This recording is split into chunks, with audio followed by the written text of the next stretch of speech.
प्यारे बच्चों, प्रश्नावली 12 में जो हमने प्रश्न समझा दिए थे पिछले वीडियो में, उससे आगे के प्रश्न हम इस वीडियो में आपको समझाने वाले हैं। तो चलते हैं शेष प्रश्नों को हल करते हैं। देखो बच्चों, ये देखो बच्चों, हमने यहाँ ये सब करा दिए हैं। अब जो है वो हम आपको 13 से, ये 13वां क्वेश्चन दे रखा है, यहाँ से इस वीडियो में आपको हम समझाएंगे। तो 13वां क्वेश्चन पहले देखते हैं क्या है। देखो बच्चों,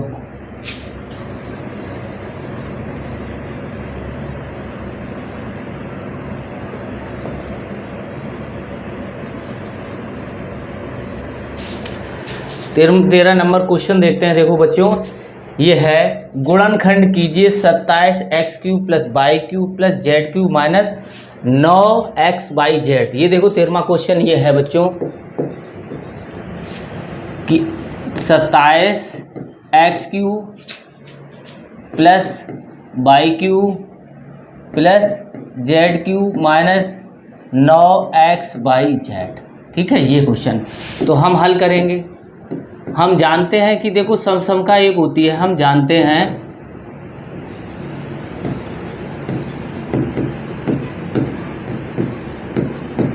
कि सर्वसंख्या क्या होती है बच्चों, x³ + y³ + z³ minus 3x/z बराबर होता है x + y + z। और बच्चों देखो x² + y² + z², ठीक है, minus xy minus yz minus zx, ये होता है बच्चों। ठीक है, इसका मतलब ये है। अब देखो बच्चों, इसी के आधार पे हमें हल करना है। तो अब देखो ये कितना है, ये दे रखा है 27x³ इसलिए 27x³ + y³ + z³ minus 9x/z। अब देखो बच्चों, इसको हम लिखेंगे 27 का क्यों नहीं है, यहाँ x का क्यों है, तो हम इसको लिखेंगे 3x³ + y³। ठीक है, और फिर देखो z³। ठीक है बच्चों, ये लिखा हुआ है। इसके बाद देखो हम क्या करेंगे कि ये लिखा हुआ है, देखो इसका मतलब ये हुआ 3x/, देखो 3x/z यानी 3 लिखेंगे, फिर x का मान कितना हो जाएगा, देखो ये, देखो ये। ठीक है, और y का मान ये कौन सा, ये हो जाएगा, और z का मान ये हो जाएगा। तो कैसे लिखेंगे, 3 तो अपनी तरफ से लिखेंगे 3x × y × z। ठीक है, अब इसका मान क्या होगा बच्चों, देखो x + y + z, यानी कि x ये है, y ये है, z ये है। तो हम लिखेंगे 3x + y + z। अब देखो इनका स्क्वायर करेंगे, पहले का स्क्वायर यानी कि 3x²। ठीक है बच्चों, अब देखो y² + z² ऐसे ही रखा हुआ है, फिर माइनस पहली संख्या, ये देखो x y का गुणा यानी कि 3xy, फिर माइनस, फिर yz का गुणा, yz का गुणा, फिर माइनस, फिर z इसका गुणा, तो z × 3x। तो ये बच्चों हो जाएगा। अब देखो बच्चों, ये हो गया 3x + y + z बराबर, ये हो गया हमारा 9x² + y² + z²। ये हो गया 3xy और ये yz और माइनस 3zx। तो इसका मान हमें ये प्राप्त हुआ बच्चों। इसका मान जो है, ये वाली संख्या का मान हमें ये प्राप्त हुआ। तो यहाँ लिख भी सकते हो, ब्रैकेट में ऐसे बंद कर देना। तो हम कैसे लिखेंगे, देखो बच्चों,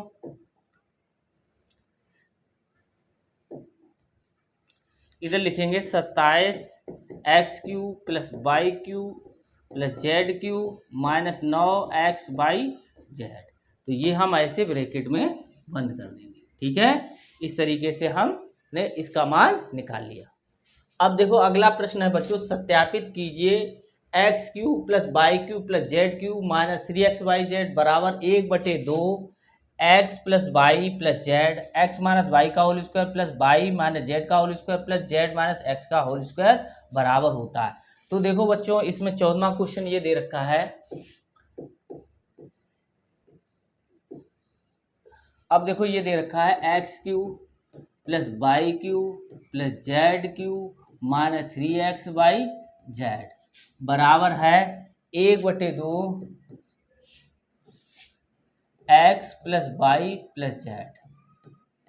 फिर इधर है x माइनस बाई का whole square plus y minus z का होल स्क्वायर और जेड माइनस एक्स का होल स्क्वायर। ठीक है, ये होल स्क्वायर। अब इसको हमें हल करना है, तो देखो हल कैसे करेंगे। दोनों पक्ष बराबर हैं कि नहीं, तो लेफ्ट हैंड साइड बराबर कितना दे रखा है, इतना दे रखा है x cube plus y cube plus Z cube minus 3x y Z. अब हम राइट हैंड साइड लेंगे, इससे ज़्यादा इसको हल नहीं कर सकते। तो राइट हैंड साइड क्या है, देखो बच्चों 1/2 x plus y plus z, ये हो गया एक्स माइनस बाई का whole cube y minus z का होल क्यूब और प्लस जेड माइनस एक्स का होल क्यूब। अब देखो बच्चों इसको हम क्या करेंगे, 1/2 यहाँ x plus y plus z लिख दिया। ठीक है बच्चों, अब देखो इसके स्क्वायर खोल देंगे तो x square plus by square minus 2x by, ऐसे इसके खोलेंगे तो by square plus Z square minus 2 by Z. ठीक है, फिर हम खोलेंगे Z square plus x square minus 2zx। देखो ये हो गया हमारा।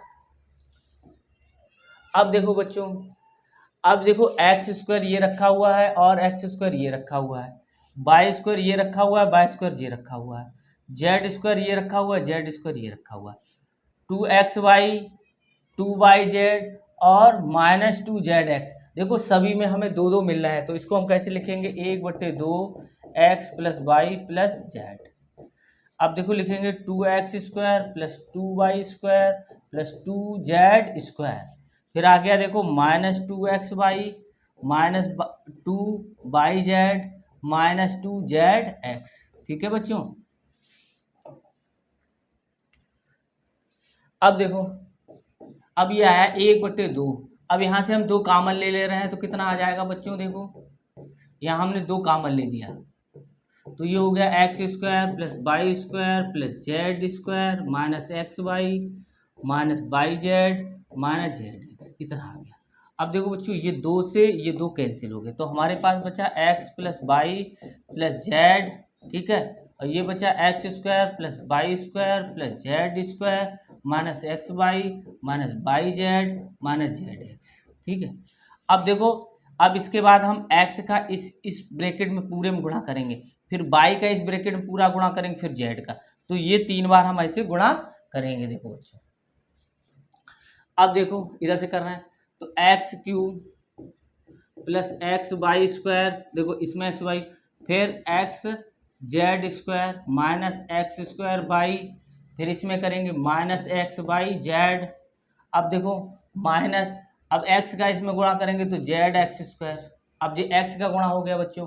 ऐसी बाई करेंगे, देखो बाई करेंगे तो बाई क्यू, नहीं ये वाला इसमें करेंगे, पहले इसमें करेंगे तो एक्स स्क्वायर बाई प्लस, फिर इसका इसमें करेंगे तो बाई क्यू प्लस बाई इस बाई और जेड स्क्वायर तो बाई जेड स्क्वायर, फिर माइनस, अब देखो इसका बाई करेंगे तो एक्स बाई स्क्वायर, फिर इसमें बाई करेंगे तो माइनस बाई स्क्वायर जेड, और इसमें करेंगे बच्चों, अब देखो इसमें हम करेंगे तो हो जाएगा एक्स बाई जेड।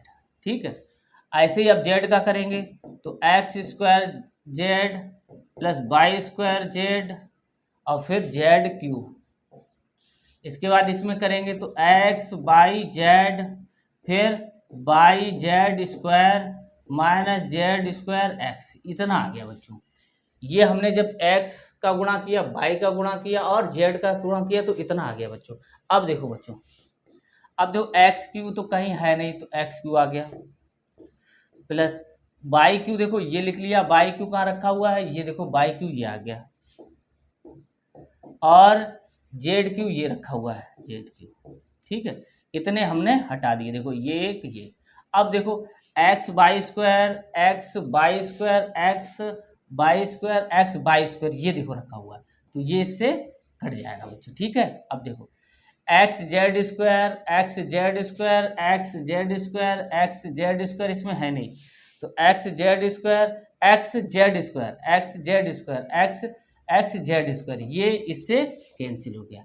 अब देखो बच्चों एक्स स्क्वायर बाई, अब देखो एक्स स्क्वायर बाई, ये देखो माइनस का रखा, ये प्लस का रखा, ठीक है। अब देखो अब ये आया एक्स वाई जेड, अब देखो एक्स वाई जेड ये रखा, एक्स वाई जेड ये रखा और एक्स वाई जेड ये रखा, तो -3xyz हो गया, ठीक है। इसको भी क्लियर कर लिया।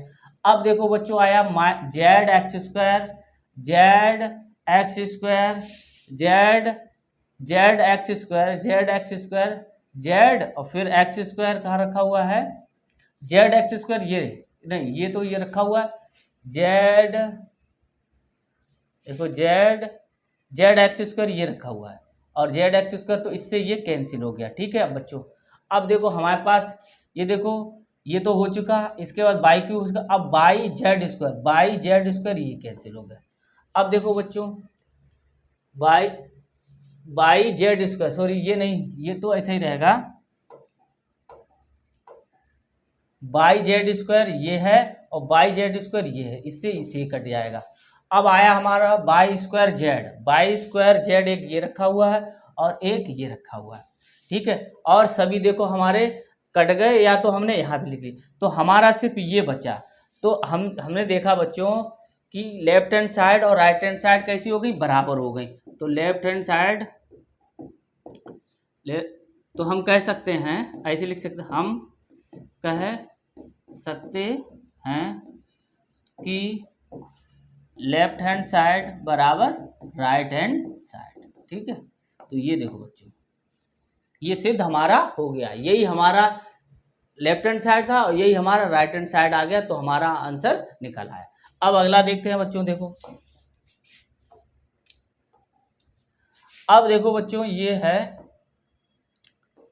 कि वास्तव में घनों का परकलन किए बिना निम्नलिखित में से प्रत्येक का मान ज्ञात कीजिए। इसका मतलब ये है कि हम -12 का क्यू जो हम निकालते थे गुणा करके, -12 गुणे -12 गुणे -12, इस तरीके से ना करें। ऐसे 7 का क्यू 7 गुणे 7 गुणे करके ना इनका क्यू निकालें ना इनका क्यू निकालें ना कि ये किसी सर्वसमका से हम इसका मान ज्ञात करें। तो अब देखो सर्वसमका के लिए देखो बच्चों हमने एक सर्वसमका पढ़ी थी, ये कौन सा क्वेश्चन है, 15 का पहला, 15 का पहला है, हम जानते हैं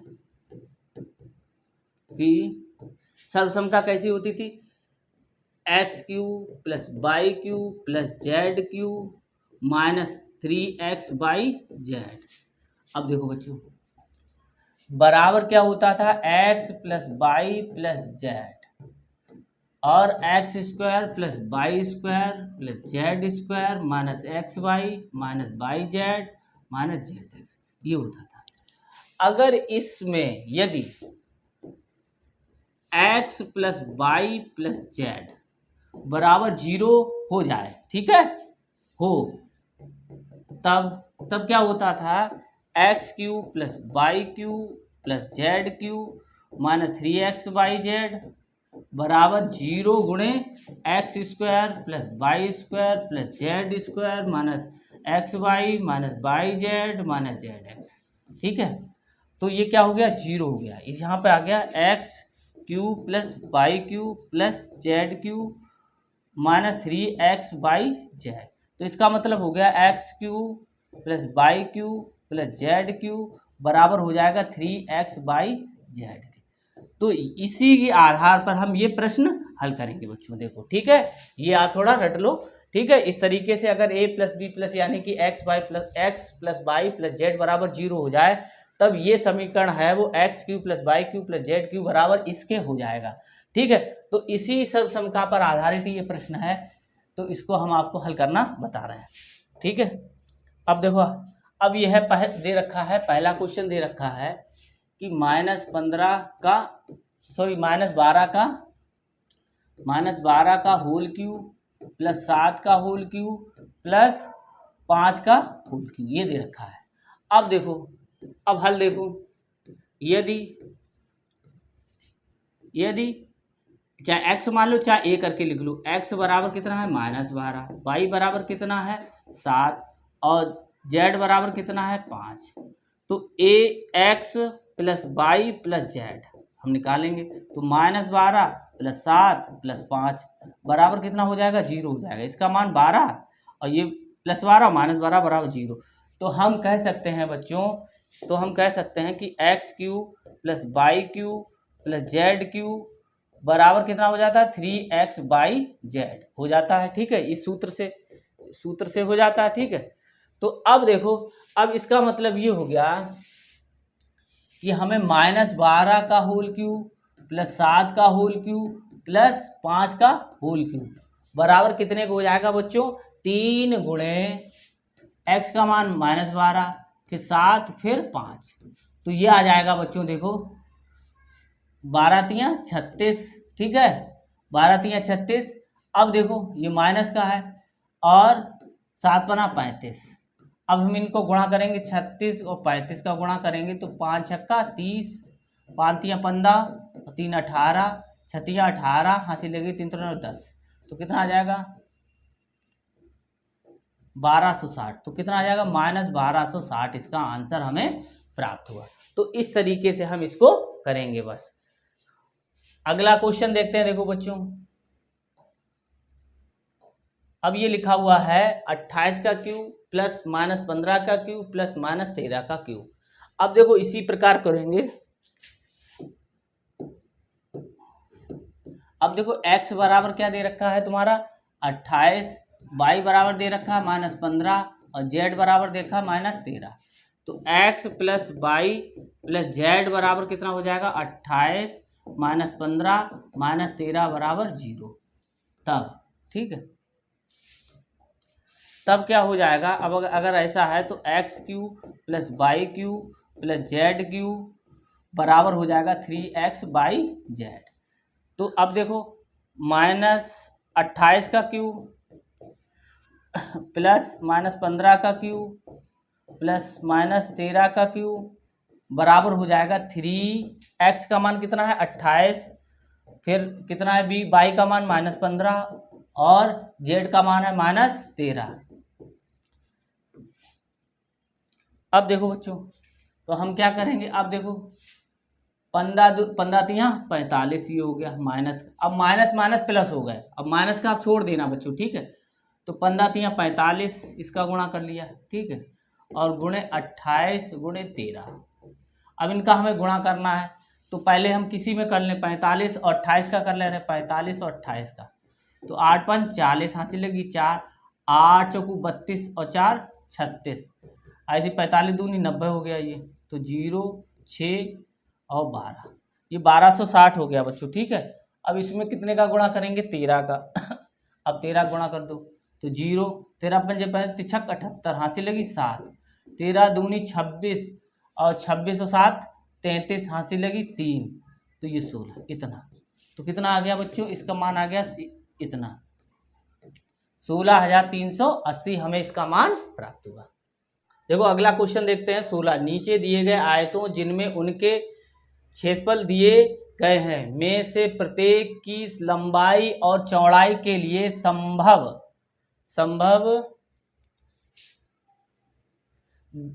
व्यंजक दीजिए। तो क्षेत्रफल बराबर ये दे रखा है बच्चों। देखो आयत क्या होता है, आयत इस तरीके से होता है। ठीक है, इसमें ये लंबाई होती है और ये चौड़ाई होती है। तो हम जानते हैं बच्चों आयत का क्षेत्रफल किसके बराबर होता है, लंबाई गुणे चौड़ाई। ठीक है, और दिया क्या है तुम्हारा, दिया है आयत का क्षेत्रफल कितना दे रखा है तुम्हारा। देखो बच्चों ये दे रखा है 25a² - 35a और प्लस 12। तो ये समीकरण हो गया 2। तो समीकरण 1 व 2 से, ठीक है। तो अब देखो बच्चों, तो ये हो जाएगा लंबाई गुणे चौड़ाई बराबर हो जाएगा 25a² - 35a प्लस 12। ठीक है, अब देखो अब हमें इसके गुणनखंड करना है। तो 25 हमने इसमें गुणा किया तो 25 कितना आया, 25 गुणे 12 ठीक है। अब इनके हमें ऐसे फैक्टर करना है जिनका योग और घटाने से हमें कितना मिल जाए, 35 मिल जाए। तो इसके फैक्टर हो गए 5 गुणे 5, इसके फैक्टर हो गए 4 गुणे 3। ठीक है। अब देखो, अब हम क्या करें, इनका हमने गुणा किया तो 5 चौको 20 मिल गया, इसका गुणा किया 15। अब इनको माइनस माइनस में अगर हम जोड़ेंगे तो 35 हो जाएगा। तो इसी पे हम निकालेंगे। देखो बच्चों, तो ये हो गया हमारा 25a² minus 20a minus 15a और प्लस 12। अब देखो यहाँ से कॉमन लेंगे 5a कॉमन ले लेंगे तो पचम 25a माइनस 4। ऐसे ही यहाँ से ले लेंगे हम 3 कॉमन ले लेंगे तो ये हो जाएगा तिप्छे 15 और माइनस 4।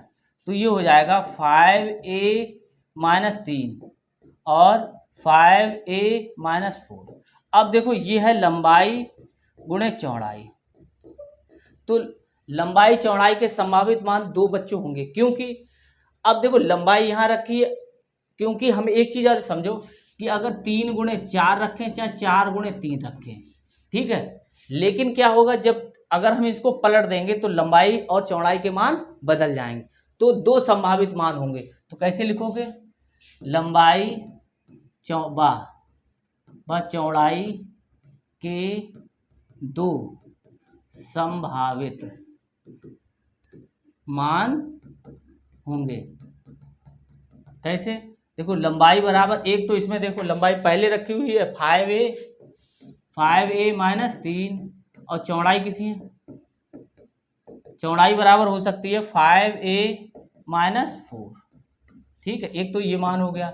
अब दूसरा मान ये हो गया, अगर हम इसको ऐसे लिख लें या कि 5a माइनस 4 और 5a माइनस 3, तब लंबाई का मान क्या हो जाएगा। देखो बच्चों, लंबाई बदल गई, लंबाई हो गई 5a माइनस 4 और चौड़ाई हो गई बच्चों 5a माइनस 3।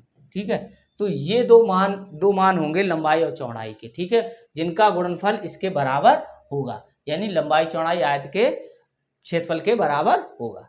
अब अगला देखते हैं। देखो बच्चों, आगे बच्चों क्वेश्चन देखते हैं। देखो ये दूसरा क्वेश्चन है, क्षेत्रफल दे रखा हुआ है 35y² प्लस 13y माइनस 12।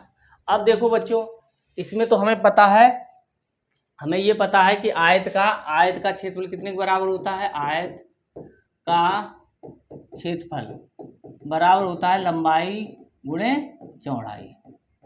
और दिया है तुम्हारा क्षेत्रफल क्या दे रखा है, आयत का क्षेत्रफल 35y² प्लस 13y माइनस 12। ये समीकरण 2 हो गया, ये समीकरण 1 हो गया। अब लिखो, देखो समीकरण 1 व 2 से तो लंबाई गुणे चौड़ाई बराबर किसके हो गई तुम्हारी, ये हो गई 35y² प्लस 13y माइनस 12।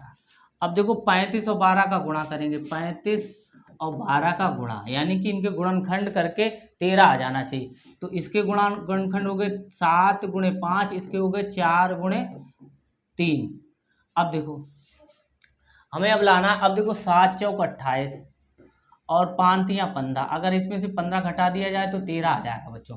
तो ऐसे ही हम करेंगे कि 35y² plus 28y minus 15y minus 12। अब देखो क्या करेंगे, यहाँ से हम 7y कॉमन ले लेंगे तो 7 पना 35y और फिर 7 चौक 28, 4 आ जाएगा। ऐसे ही यहाँ से हम कितना ले लें, 3 कॉमन ले लें तो तिप्छे 15y प्लस 4। तो ये हो जाएगा हमारा 7y माइनस 3 और 5y प्लस 4। अब देखो बच्चों, अब जो लंबाई चौड़ाई है, क्योंकि गुणा में हम किसी प्रकार से रख देंगे, देखो लंबाई और गुणे चौड़ाई, अब इसको रखने के दो हैं, इसको हम ऐसे भी रख सकते हैं 5y प्लस 4, गुणा में क्रम विनिमय नियम पालन होता है बच्चों, इसलिए। अब देखो एक तो ये बन सकता है, तो इसलिए हम कह सकते हैं कि लंबाई व चौड़ाई के 2 संभावित मान होंगे। पहली कंडीशन में क्या होगा, लंबाई कितनी होगी, लंबाई होगी तुम्हारी 7y माइनस 3 और चौड़ाई हो जाएगी बच्चों, देखो देखो 5/+4। ठीक, अब देखो, अब दूसरा क्या मान होगा, दूसरा संभावित मान ये होगा बच्चों, देखो ये वाला ले लो, तो लंबाई कितनी हो गई 5/+4, ये पलट जाएंगे बस, चौड़ाई 7/-3। तो इनमें से जो आंसर दे रखा हो वो उस पर आप टिक कर देना। इनमें से दोनों संभावित मान, उस लंबाई का मान ये भी हो सकता है, चौड़ाई का मान ये, इसमें लंबाई का मान ये हो सकता है, चौड़ाई का मान क्यों, क्योंकि 3×4 बराबर होता है 4×3, कुछ भी आप लिख सकते हैं। ठीक है, तो इन दोनों के मान बराबर हैं, तो इसलिए वैल्यू बदल जाएंगी इसमें। ठीक है, अब देखो बच्चों ये दे रखा है, आगे क्वेश्चन दे रखा है,